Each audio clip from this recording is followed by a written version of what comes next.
Paix et joie du Christ. Aujourd'hui, nous sommes dans notre séminaire de la vie dans l'esprit. Mais toutefois, la fois passée, nous avions été informés du titre que Jésus est notre Sauveur. Il nous libère. Il nous libère de la mort, du péché, des mauvais esprits et il nous donne le salut. Et le salut que Jésus donne, c'est un salut éternel. C'est pourquoi nous avions eu le temps matériel de bien suivre ces enseignements la fois passée. Et aujourd'hui, dans ces séminaires, nous avons comme titre « Jésus est le Seigneur de ma vie ». Le Seigneur de ma vie, et il m'a sauvé. Maintenant, il devient Seigneur. C'est-à-dire, il prend tout ce qui était de mauvais en moi pour que ça devienne sa vie. Et que moi, je sois libéré, que je puisse le porter dans ma vie. C'est ainsi, nous allons voir dans les colonnes qui viennent ou dans les images qui viennent, comment Jésus peut devenir le Seigneur de notre vie.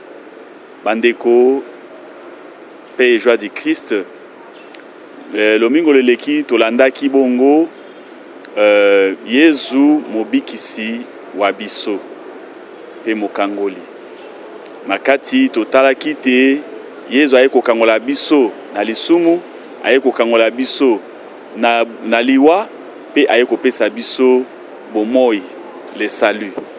Bongo na yenga eye Yezu alingi kokoma mokonzi wa biso. Bongo kokoma mokonzi wa biso ezali malamu mingi te ayingira na biteni nyonso ya nzoto ya biso.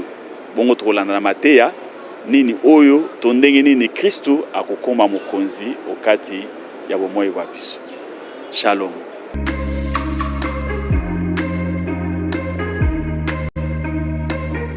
Bongo na kati ya 4 lettres wana soko tie ba voyelle A O E ekomi Yahweh, soko tie E O A ekomi Jéhovah. Ne kombo ya Nzambe ezalaki bongo ba donc ba voyelle que à travers les 4 lettres tétragramme.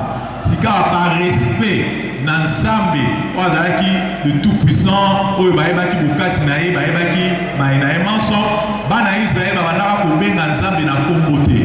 Sika basalaka ni basalaka te na esika oyo bakomi kombo wana bango bazali kobenga kaka Adonai. Adonai lokola te Seigneur. Donc yango wana esika bakobenga Adonai nde babengi yango Seigneur. C'est ça ce que faisait bana ba Israël na kati ya bomoi babango kobanda 6e siècle avant Jésus-Christ. Kasi toyebaka te na Nouveau Testament tout le monde a pété, pour affirmer que Jésus est le Seigneur. Jésus a dit penza mokonzi. Jésus a affirmé en mot. A Ebisi Bato, dans Jean chapitre 13, verset 13. Nous avons même petit 14, mais tout sur la 13 pour l'envoi. Jean 13, 13. Jean chapitre 13, verset 13. Vous m'appelez maître et Seigneur et vous dites bien car je le suis. Donc, Jésus n'a lavement des pieds, jeudi saint. Dans la Jean 13. Dans la Sukolabama, Bino Bobenga Kangai, Mokonzi, Bobenga Kangai maître, maître et Seigneur. Il dit je le suis, c'est Jésus qui dit. Nazali, on a 14 mois plus si donc je vous ai lavé les pieds, moi, Seigneur et le Maître, vous devez aussi vous laver les pieds les uns les autres. Donc, Jésus a dit pour affirmer Yemoko, te, Bobenga Kangai, te ipe mokondi, Nazali effectivement, Maître, Nazali pe Seigneur. Lui-même il affirme. Et la carte du Nouveau Testament, tout le monde a baillé Kolipé, pour affirmer en haut. Lorsqu'ils parlent du Seigneur, ils font allusion toujours à Jésus-Christ. parce que baebaki na o nyonso bakoloba wana Yesu azali effectivement mokonzi. Na ba religion misusu tokomona te bayebi te nzambe azali tata pe akokokisela biso makambo manso azali kopesa biso, sauf dans le christianisme oyo tolobelaka makambo mingi etali trinité, mais lelo tozobaleka na deuxième personne akati ya trinité Jésus. Na christianisme tolobaka te le Christ est le Seigneur, c'est-à-dire topesaka ye même identité na nzambe tata. C'est d'ailleurs clair et visible na credo oyo tolobaka ya Nicée Constantinople. Na credo ya Nicée Constantinople na losambo ya Nayambi nzambe bayebisi biso clair wana tolobaka nini? Je crois en Jésus-Christ, le Fils unique de Dieu, notre Seigneur. Na credo ya Nicée Constantinople tolobaka il est Dieu, né de Dieu, lumière, né de la lumière, lumière oyo tosélébraki Serge Pascal wana mboda pasika mukolo to bapekisaki mwinda. Hier samedi nous avons célébré Jésus ressuscitant, mais on a célébré la part comme Jésus, la lumière qui vient enlever et effacer tous les ténèbres de notre vie. Donc Dieu né de Dieu, lumière née de la lumière, vrai Dieu né du vrai Dieu, engendré non pas créé, de même nature que le Père, et par lui tout a été fait.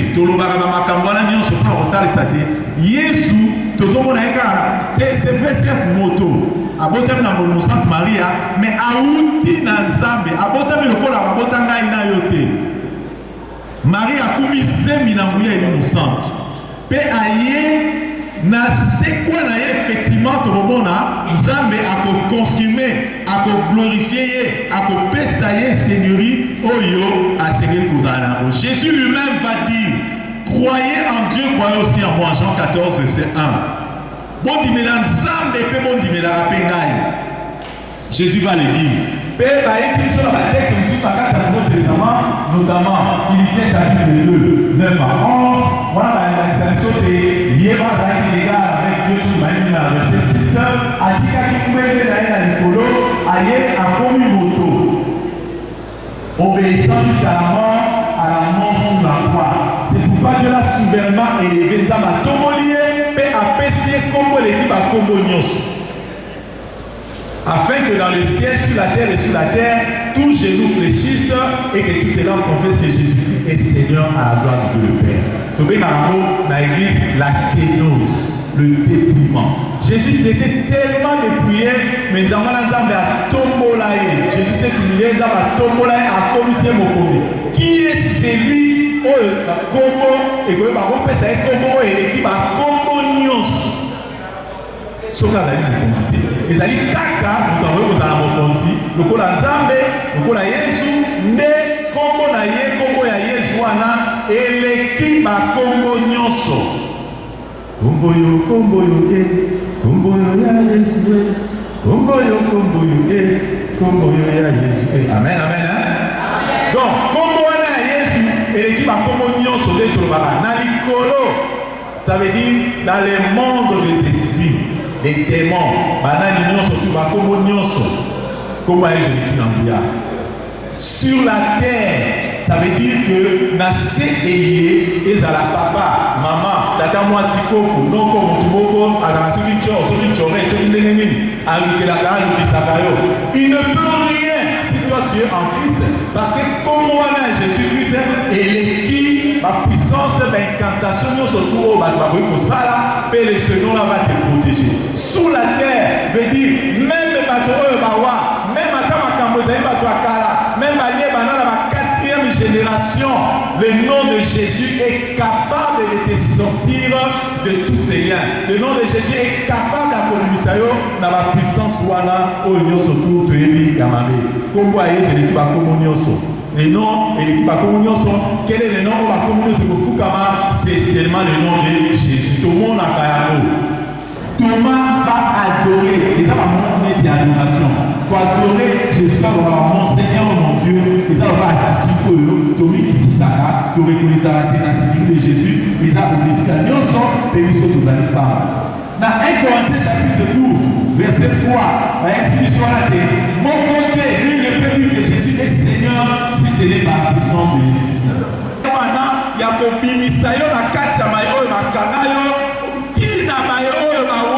jusqu'à la 4e génération de l'Ismaïl.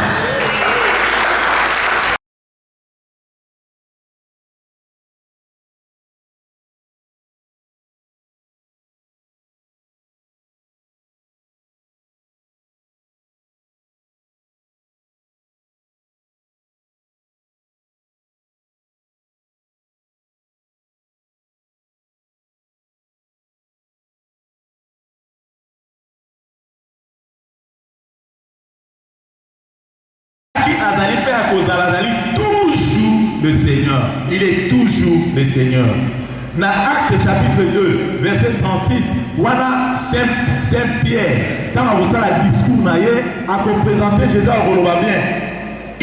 C'est Jésus que vous avez crucifié. Jésus, Dieu l'a fait.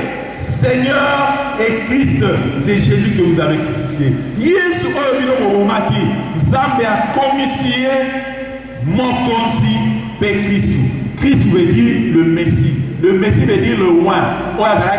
Jésus là était déjà dans le sein, pour conçu par la puissance de l'Esprit Saint. Il est oint par excellence. Donc, il est un Messie d'envoyer par Israël pour Sikola, pour Kagola Batou, pour faire sa solution à la problème. Il est le Seigneur. Il doit effectivement régner. Nakati, Yavi, Yabaneko, Nyonso, tout la vie à Batou. Tout au long de sa vie publique, tout le monde a des gestes de domination sur la nature, sur les maladies, sur les démons, sur la mort et le péché, démontrer la souveraineté divine. Et maintenant, pour ça, au consiba Jésus-Christ.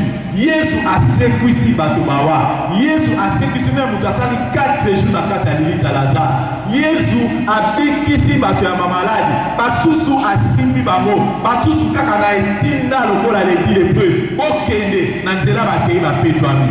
Basusu a bikisi bamo na mosika na foi ya centurion. A bikisi motoro wana zaiki na malade. Jésus a sali ba makamisi ya ndenge na ndenge. Ba misusu kutu ayebite toko ba na makidiba ba simbika kasonge la malaye pe mutuana azali guéri.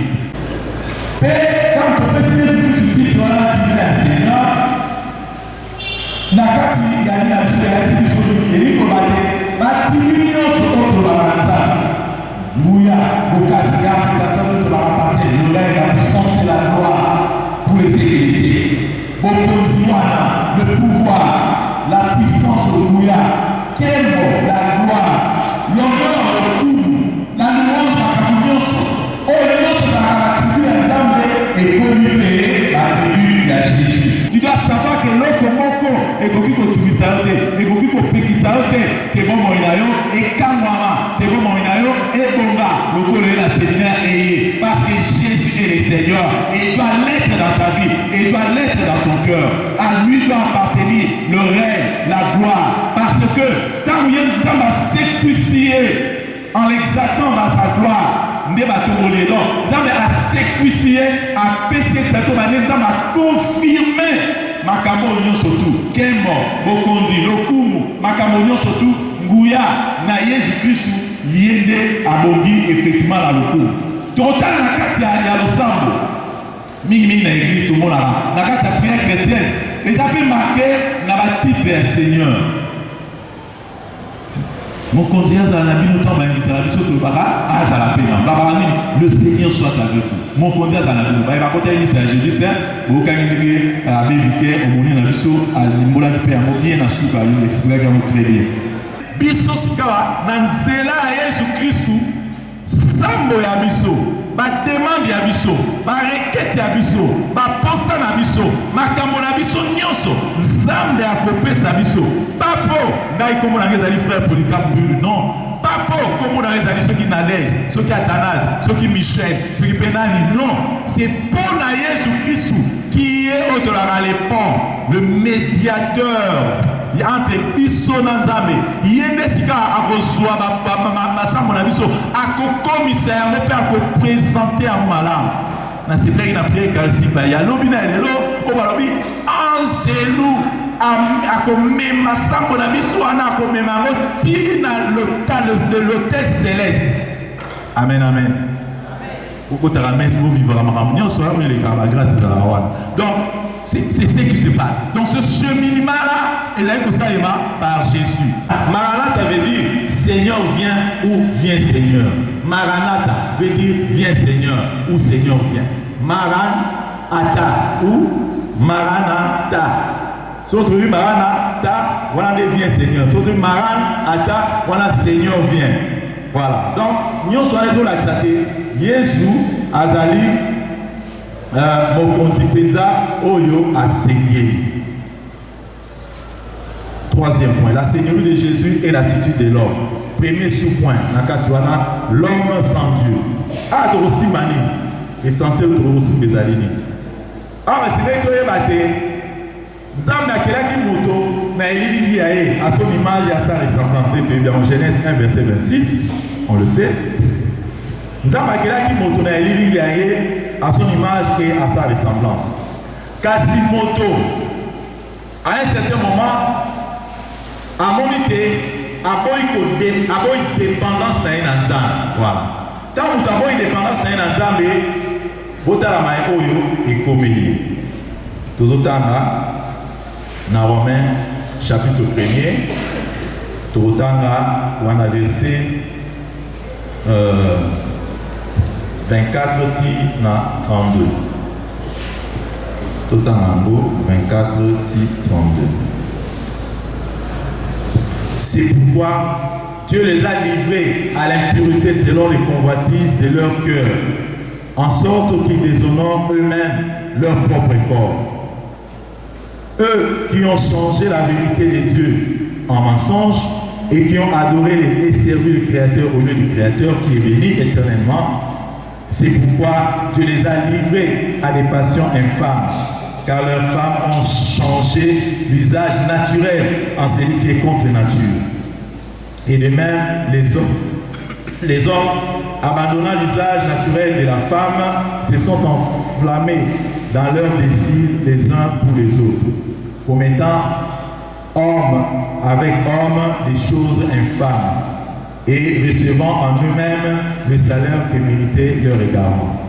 Comme ils ne se sont pas souciés de connaître Dieu, Dieu les a livrés à leur sens réprouvé pour commettre des choses indignes, étant remplis de toute espèce d'injustice, de méchanceté, de cupidité, de malice, plein d'envie, de meurtre, de querelles, de ruse, de malignité, rapporteurs, médisants, impies, arrogants, hautains, fanfarons, ingénieux au mal, rebelles à leurs parents, dépourvus d'intelligence, leur loyauté d'affection naturelle de miséricorde. Et bien qu'ils connaissent le jugement de Dieu déclarant dit des morts ceux qui commettent de telles choses, non seulement ils le font, mais ils approuvent ceux qui les font. Na beaucoup c'est faut qu'on retenir dans texte. Moto o nzamba akelaki na elili yaye aboyi koyoka nzambe andimi koyoka sata. So koyoka sata mona na Genèse 3 wana 4 à 6. Ayoki sata na toyebi conséquence ya moni mi ekomi kitoko andimi en toyebi ba conséquence ya na temps au na 19 au mona wana ba conséquence nyonso tout oyo eyaki. Sika ata moto akapwani na nzambe yo po osala expérience wana na vie na yo. Tant que mon attention a l'importance de tu es donc à la merci du diable, tu es à la merci des démons, tu es à la merci des sorciers, tu es à la merci. Il y a des féticheurs, des occultistes, aux à la disposition de bango, bako sakana na yo loko la bango balingi. Sika moto oya kaboni na nzambe wana, bomo inaye mobimba abandi kaka kosalaka makambo ya mabe. Po akaboni na nzambe bolamo ekoki kobima te. Lolenge ya alonge ya journée akosalaka kaka mabe. Balobi a na makambo ya mabe wana, même la relation contre nature, l'homosexualité, mibali na mibali leo tozali komona. Les amis m'avaient ma casse de si tu es dans ces cas-là, il faut ça la casse sur la casse le lesbianisme, basi na basi bakuma kobala. Namikila poto ah pe o Karine on dit tout ça sera Karine nanga oui Karine qui obina je sera moi c'est mobali mais basi moraza mobali moraza moi pire encore j'ai même appris ça m'a choqué. Qu'est-ce que j'ai appris? J'ai appris même qu'il y a des jeunes sœurs, ils ont un découpage pour coucher même avec les chiens. Excusez-moi le terme, mais je le dis. Ça se fait dans ce Congo. Bonjour, on a bazar à Bambou. Bonjour, on a bazar à Bambou. Mais vous voyez, il y a des bazars sur la Bambou. Bazar, ça va m'accamorer. Elle est qui makambo wana nyonso tout source nango pe origine nango ezali na kati ya mitema ya bato. Marc chapitre 7 21 23 bayesi biso ni na Marc 7 21 23 bayesi biso boye makambo nyonso ya mabe oyo tosalaka source nango eutaka na kati ya mitema. Oui, il dit encore c'est ce qui sort de l'homme, c'est ce qui suit l'homme. Car c'est du dedans, c'est du cœur des hommes que sortent quoi? Des mauvaises pensées, quand ça m'a dit, les adultères, les impudicités, les meurtres, adultère vocal, impudicité bossol, les meurtres, les vols, les cupidités, désir exagérant, moïb, méchanceté, kanda, fraude, le dérèglement, les regards envieux, les calomnies, l'orgueil, le la folie. Toutes ces choses mauvaises sortent du dedans et suivent l'homme. Et où tu as la carte à côté, Manabiso. Le péché généralement se conçoit. Où Satan vient te proposer dans la pensée. Quand tu acceptes tentation, au Yami au Soumuki. Nous pouvons aller sur. T'as un débat proposé à Kayo. Pour ma belle Kayo, ok, na Kouana, l'hôtel Wana, les cigares Bolivie, la Tunnel, la Bissicali, pour la salle à Bosso, ma camarade. Même la proposé à la Caro dans ma casité. Mais quand on dit Maro, quand ça les a bien. Mais quand on peut pour nous constater que ça bien. Après, tu regrettes. Après, tu commences à regretter. Si quand on trouve, quand on est dans un conscience, on est sous tranquillité. Akomi moto abali kotambusa vie na ye na ba propre critère na ye asali akomi autre na inversion des valeurs. Ésaïe chapitre 5 verset 20 voilà botana landa na kata la inversion des valeurs wana to mona nde to komaka batala na Ésaïe 5 23 babi batbazo ba malamu mabe de malamu donc to botani makama malamu koma mabe koma malamu. Si tu es honnête, si tu veux l'intégrité ba olana yo to bomsa ko Yom tombons ça comme bon. Voilà ma tour à ça honnêtement et dans l'intégrité. Bah le yom tombons ça comme bon. Yesu a compris pourquoi ma mokote. Il y a vu dans l'ail kaka ce qui gagne moko na commissaire moko na pessier sika. Il ne suffit pas de dire que dans Dimanzambe, je crois en Dieu. Tu crois que Dieu existe? Oui. Mais les démons les croient aussi. Mais les démons tremblent. Et ça ne suffit pas de dire que je crois que Jésus est Seigneur, je crois que Dieu. Non, ça ne suffit pas de dire qu'il y a un démon. Pour des mois, il peut être Zambazali. Mais des mots où tu as tremblé à l'évangile. Mais il y a un roi qui s'en zambe au côté de la race de ma caméra. Oui, mais Mayo n'a ma caméra sur l'autre côté. Ce n'est pas Seigneur, Seigneur, Matthieu 7, 21, 23. Ce n'est pas ceux qui disent Seigneur, Seigneur qui hériteront du royaume des cieux. Mais bakosala volonté ya Nzambe, volonté ya Tata. Bakosala volonté ya Tata, bangwanande bakoyingela o bokonzi wa likolo. Batemele bapesa bapesa vie à Jésus et celui qui a fait sa vie à Jésus ok n'attends sur ma campagne belé un bien Jésus donc la reconnaît et sur ça ne suffit pas de dire qu'il a intimé Jésus. Non, première étape pour tout le monde qui va faire passer c'est le salut. Ils ont encore la première étape qui a vu dans Bissau Jésus azali mon pikis. Mais le salut on a tout sous parce que mingi to comme ça c'est tout comme ça Jésus le pour la poido. Jésus le corps à quoi il kolobani et il kolobate moto o akubara motuka azana besoin ko doka na soli crevaison ça ce que les terre on les kawana atakwana ça même ko panzela emai a éviter ko dans ça Mais c'est seulement lorsqu'il y a une crevaison dans le cas, premier pose quoi comme utilité. Jésus a la mototé, tu vas la remettre avec caca dans ma cas de détresse. Car la cas a un problème. Aya kaka pour solutionner ma problème à biso et puis tu commandes à être ticket moto qui sous problème à être sauvé à Jésus non. Il y a aussi cas de lobby, tu comptes dans la dimension mususu. Tu dis que la Jésus a compte dans la carte à vie na biso a konzabo mon ibiso. L'exemple que nous pouvons retenir les alliés, c'est pour la mutuka. Nous avons peut-être la mutuka. Nous avons besoin de déplacement, dans des gars bien, outils, par exemple, l'aéroport, aucun des territoires avec, par exemple, mines à météo. C'est un exemple que je prends comme ça. Mais si que là, Jésus, clé et commandement, il y a mutuka wana. Ce qui est au PC, Jésus, clé à mutuka wana te. A combien de dégeni? A combien de dégeni? Tikela ye mutuka pesa ye ba clé de contact yo vana na sima petikela ye akamba yo pe yesu wana azali chauffeur c'est vraiment un chauffeur mécanicien expert ayebi à partir ya son moteur ayebi problème nyonso surtout mécanique oyo ezali ko se poser na kati ya mutuka là c'est comme ta vie. Les pannes, toutes les pannes, tous tes problèmes, toutes tes difficultés, Jésus le connaît mieux que toi-même. La route, c'est là où on est là. Oh, Kamabo Moinayo, Yesu ayebi yango. Même à ta inscription opération sans toi, mais tout le monde a ma boule belé.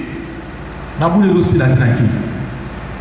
Mais Yesu ayebi, et si tu as na montissé la zone, devenir boleka, na moi nyekese pour que sentir choqué. Il y a ici Kawana, où ma boule est allée, il sait les éviter. Oyo akuafronta yini na akuafronta akolekisa yo po te akomisa yo na esika malamu aza lokola capitaine azokumba bato wana eza lokola vi na yo akomema yo a bon port azotala babalise ayebi koanalyse yango ayebi te oyo elobi leka na gauche oyo leka na droite oyo leka à 10 mètres oyo leka pembeni boye etc.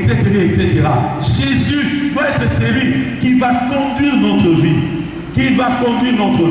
Parce que Jésus, c'est la sagesse même. 1 Corinthiens 2, 7 à 8. Il est la sagesse même par excellence. Il est le tout-puissant. Il connaît toutes les coups menés dans la qui on a battu, il y a chemin à dire là. Il est le seul qui peut nous conduire en sécurité. La sécurité, en toute sécurité. Mais il faut tout payer ça tout cas. Il faut tout payer ça volant. Tout ce qu'il a Jésus a quoi pour contre la volant en athée. Jésus a quoi pour voir la tête. Jésus a la dictateur pas contre la vie. Non, Jésus ne s'impose pas. Il se propose. Yamwana Azali. Alors comme un Seigneur n'a été, ce qui permet d'être à Seigneur n'a qu'à ta vie. C'est paradoxal, mais c'est comme ça. Jésus ne peut pas être le Seigneur de ta vie si toi-même tu ne permets pas qu'il soit le Seigneur de ta vie. Donc, exemple dépend de Karanayo. Que Yezoya a comme mon continent à ta vie. Zambi makamwe bele bandeko. Et aka ko bénisation. Bongo à tout prix. Basusu. Et le Bozali ko tumisa bango. Posa ya nzoto. Le sexe et comme. Pour changer basi, pour changer le bail, nous la maputa, nous la sodini. Il change comme il respire. Présenter un peu de canayo, de vos ananimes, de vos arabes, autolobie, alcool, milangwa, alcool. Milangwa.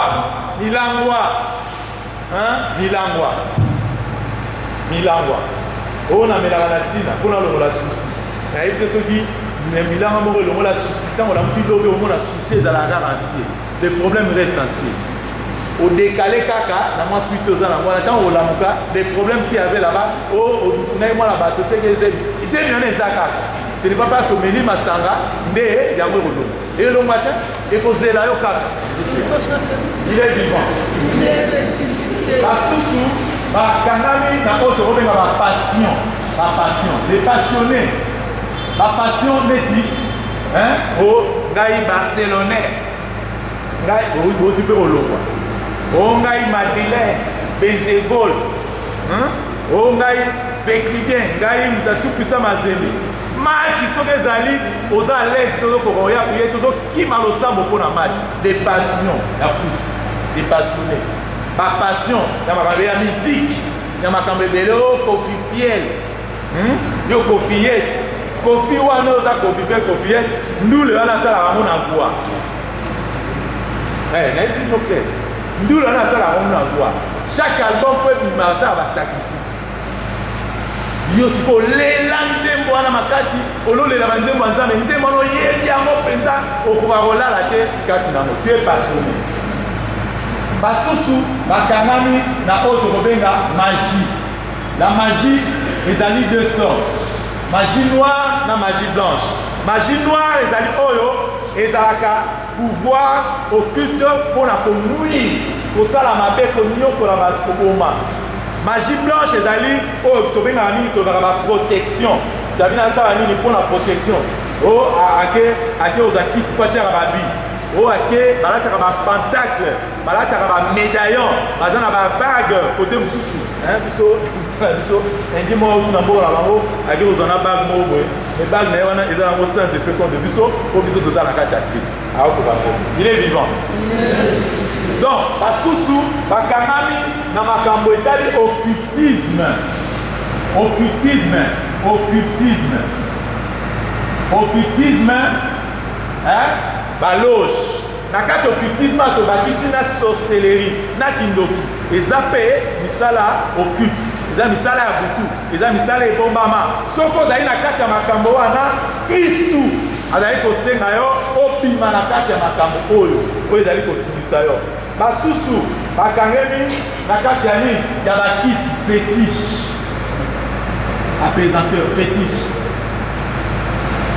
fétiche kisi mwa likambo beloko bungi tokende kotalisa mwana basali bwe tokende koluka kotalisa bokepa tatana oatyaka batusumi mbomo na lisu obatala nani azwi so beloko mais ntango oyepa na ye ye aza na besoin mbo akoluka kaka mutu meme ata inosa akobimisa ye kaka akobimisa kaka inosa oye fozala wana kotika ngo boye teza shida na yo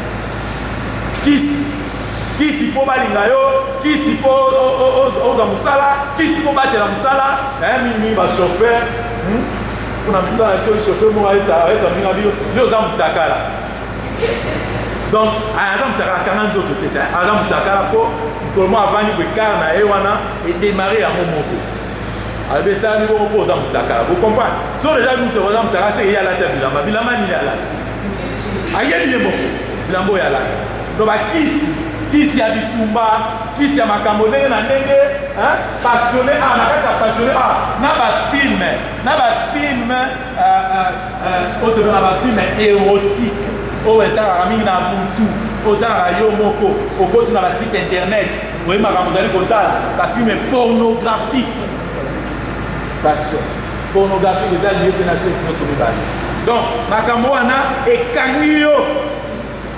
Basusu ezali ba drogue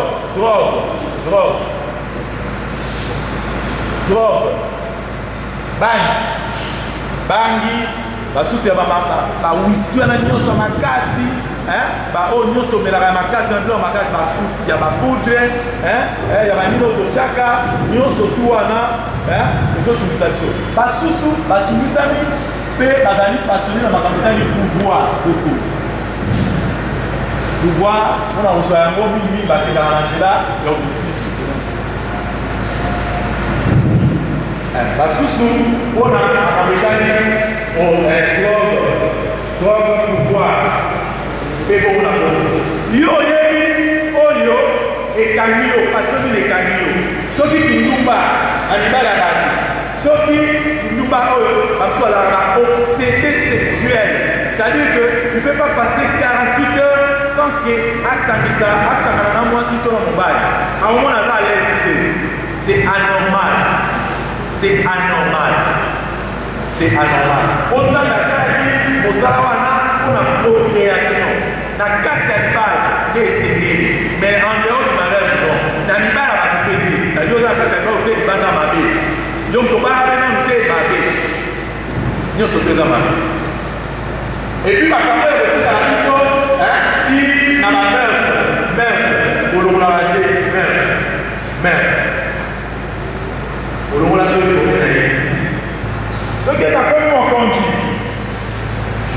makambo etali la passion on va la redoser, mais il y a une assemblée de prière. Attends, les champions, il y a une assemblée de prière. Qui c'est ça? Dans une assemblée de prière, attends, les champions, attention, c'est la finale. Dans une prière, dans une prière. On a mis ce truc là. Ce qui dit ici, Christ a connu mon continuateur de la vie, c'est que la passion est unie. Ce qui Jésus a connu mon continuateur de la vie, oui, lui ne peut servir de maître. Dans bon, on a Zambé et Simaraki. Bon, mais on a un temps, nous sommes dans un temps, et bien les temps, Zambé, c'est anormal. Il faut prier le Seigneur même s'il te donne un emploi. Et qu'il te donne un emploi qui va te permettre, qui va te donner la disponibilité de le servir. C'est important à moi l'ensemble. Tu sais, vous savez, on va faire ça, et puis je l'ai dit, et puis il y a l'image. C'est anormal. Anormal. Au moment après un certain temps, au moment la grâce aux arabes de Sida, au Gokita, au Komaleme, au Komamboa, à Zokilusa. Sauf que Christ a fait pour continuer à aller dans le Matamana, à ma mère de Sili, au Massisté, ma maman a reçu de Sili, ma Kambouya, il y a du langua, alcool, Sili, alcool et Sili. Nous sommes là qui fétiche de commis, magie, comima, dans la magie,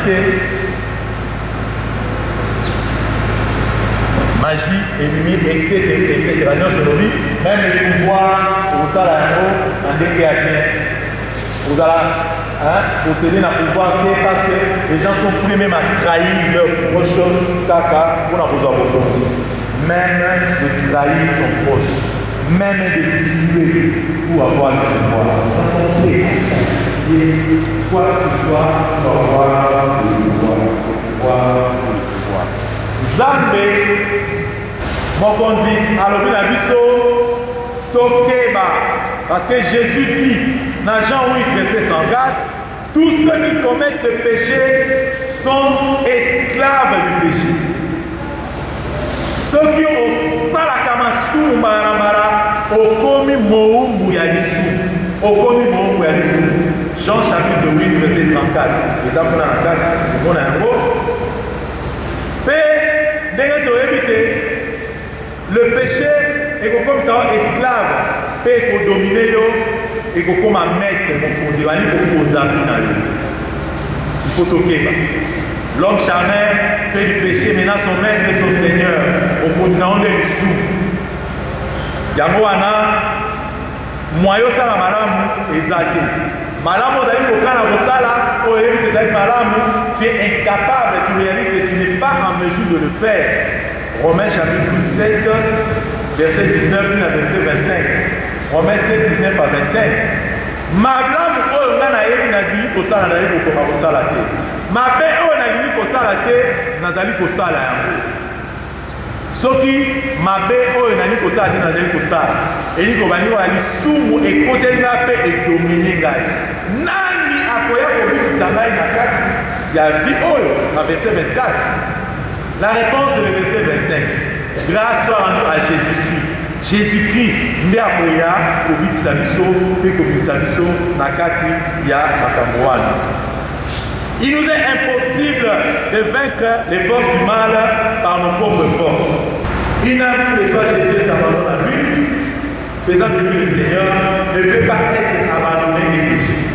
Yesu ameseparate, Yesu akusuteni yo mara mingi, mais tangu ozali kokanisa te. Ngai ma pauvre tante, maman leki na ngai, leki nete ya maman. Elle est allée du côté à Bézéli. À Kedarakuda, à Kéhikouni Sangai. À Kéhikouni, dans la Mongokuna, pour passer à l'île pour Aboma. Dès que Basara, à salle d'incantation, d'évocation, ce qu'on est illuminé au feu du vivant. Lorsque nous sommes au bout de Basara, la ligne est éliminée. Tu vas dire comme ça, par exemple, la tirana va tirer du limite, toi la bouffe. Ça se passe comme ça. On doit la bouffe. Si on accueille, dans la base du sac, Gamana passe à une incantation, ils ont évoqué la Komona. Mais quand il est évoqué, à ce moment-là, il parle à moi, il est pas tout le monde. Jésus, moi, Jésus, peut-être, il parle à Jésus, peut-être, un rocher. Il est le roc, il est le rocher pour moi. Le Seigneur m'a protégé. Le Seigneur m'avait protégé. Ce n'est pas, je le dis toujours, dans l'immaraté que voilà, peut-être j'étais en prière. Je ne suis pas sûr. Hein? Pour un moment, il y a quelqu'un qui a prévenu. Mais Zambé a dit que pour le mois, Azali a pouvoir pour la salle qui n'a pas battu même les cités à Nanga. Dans la salle, ma classe, c'était à cause de la manière de cette là. Comment est-ce que l'équipe a communion sur la Nicolo, la seule classe à ma vie?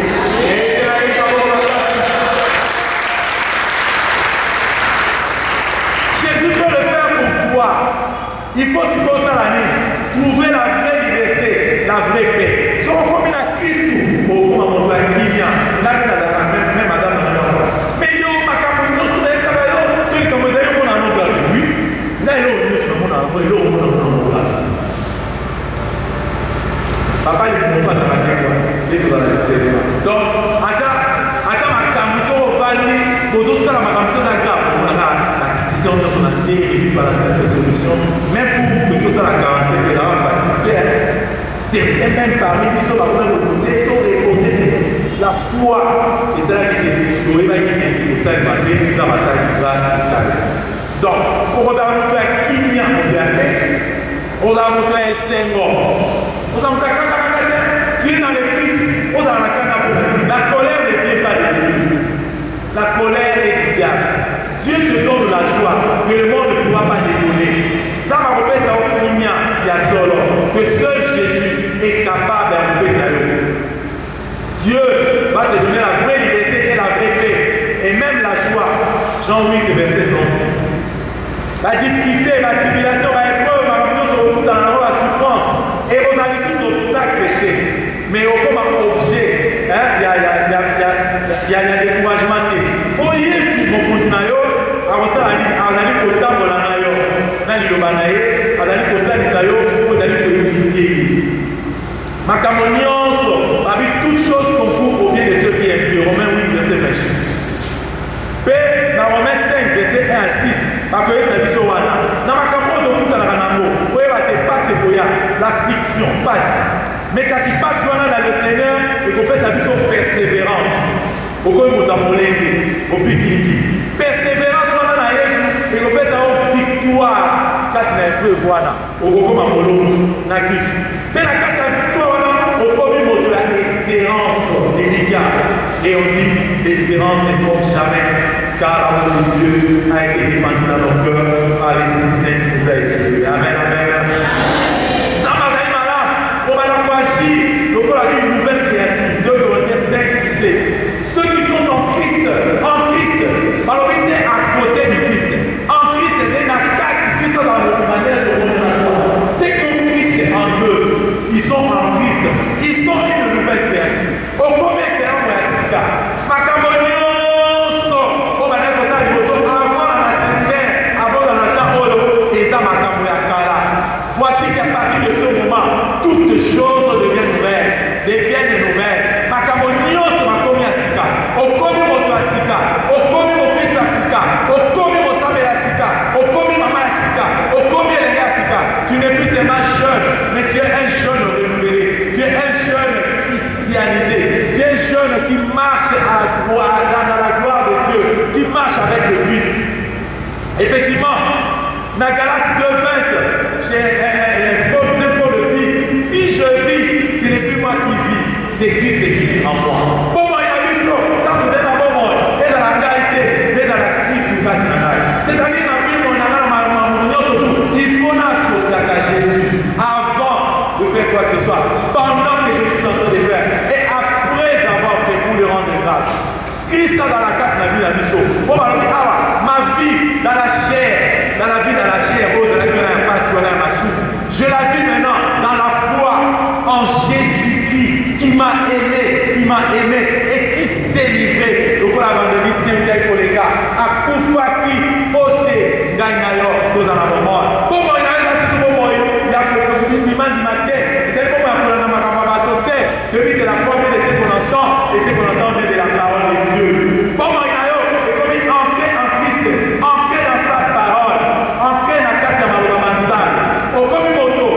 koyeba obanda siko akolimbisa obanda kolinga obanda kobenir obanda kosala makambo malamu kobeni baninga lokola mpe banguna tu béniras, tu nous maudiras plus.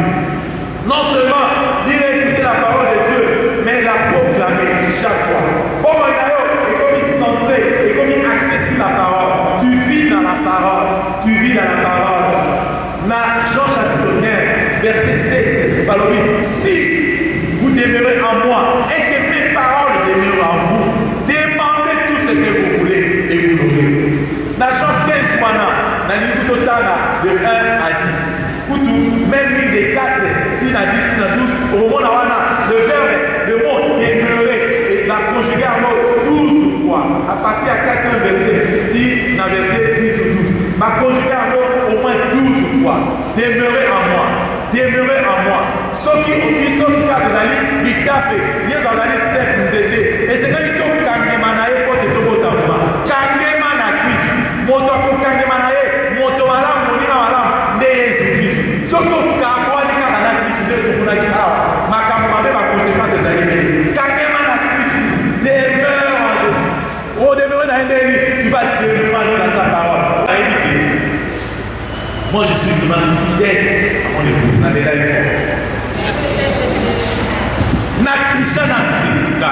Je le dis, c'est ma zone.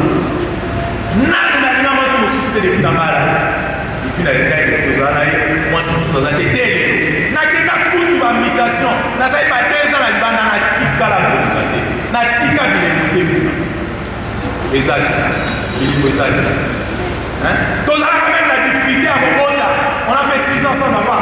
7e année, ça m'a fait ce au point. Fidélité. Quand tu es dans le Christ, le Seigneur va résoudre tes problèmes. J'étais chômeur, ceux qui m'ont donné des enfants. Ça n'a rien de ça dans le et quoi, dans le Mozambique. En temps, on a été. Moussa n'a pas allé dans ce qui est comme frère Yaka, lui, tout ça dans ce groupe. Et ça n'a rien de même ça, on a juste dit, c'est notre frère. Il est banaliste, je le dis. Mais tout ça, on a un cité du feu. Ma partie, derrière il n'est pas chrétien catholique. Mais pourquoi est-ce qu'il m'a appelé pour aller là-bas? C'est suite à mon témoignage. Dans mon témoignage, il a marqué dans vous avez dit, à moins de thé, il m'a appelé. Alors, on va faire le peu à Panami, ça va revenir. Pourquoi est-ce qu'il m'a appelé?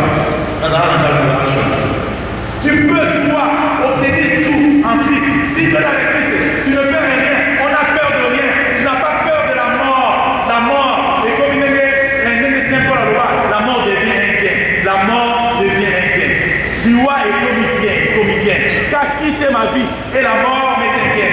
Philippiens chapitre 9, verset 21. Mon temps, c'est dans Christ. La mort devient un gain. On ne va pas rater. Parce que la mort n'est pas une fin en soi. La mort est une transformation. La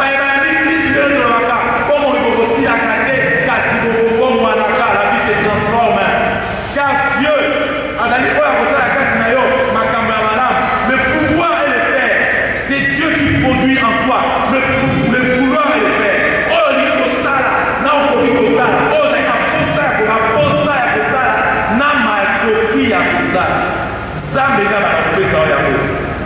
Philippiens 2, verset 13. Dans Philippiens 3, 7 à 12, au temps où mais on a beaucoup poussé par le mais toutes ces choses, ma communion se pour moi, et bien, ma communion se m'appelle pour laquelle je les ai regardées comme une perte à cause de Christ, et comme une perte à cause de Christ. À cause de Christ, comme une perte. Christ, Azali, bon, moi, Akati, il y a une abisso pour soutenir dans ma communion. Dans Galates 5, 22, 23, tu vas également porter les fruits, pour produire les fruits de l'esprit. Et il me conclusion. Pour ce point, et ça, les abisso, tout Kabanana, Massou, Namakamamabe, paix, paix à Jésus-Christ, pour la Seigneur et Sauveur, d'abord, moi, il va bisso, pour tous à la remplir, mais il est mon centre. Pour nous avons cassé, il y a pour vivre, pour moi, il va sika, et pour moi, il va vous allez une vie véritablement abondante. Répandez-vous, recevez les baptêmes et vous recevrez le Saint-Esprit grâce aux apôtres de Salino. pour confirmer que Christ azali mokonzi, il est vivant.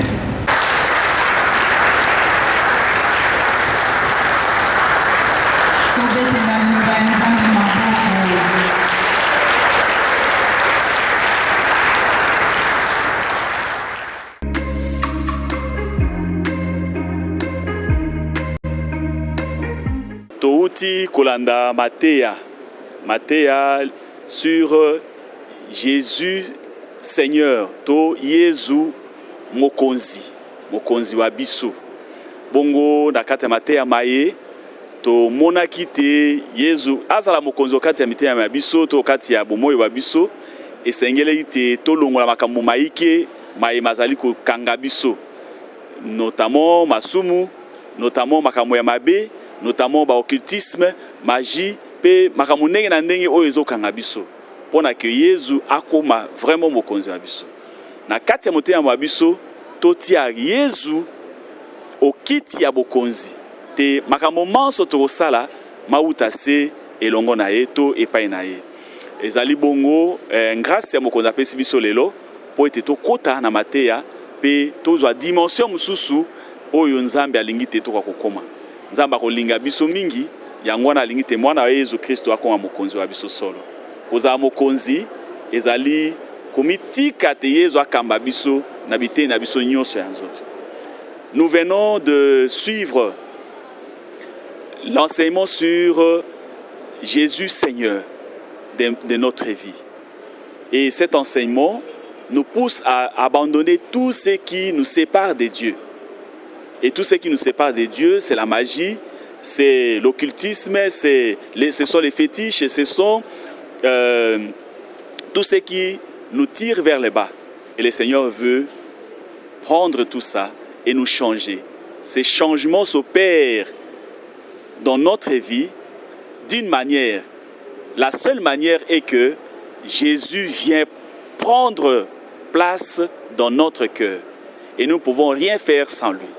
Voilà pourquoi nous avons choisi d'être ici, d'être dans ces séminaires et de vivre la vie avec Jésus-Christ.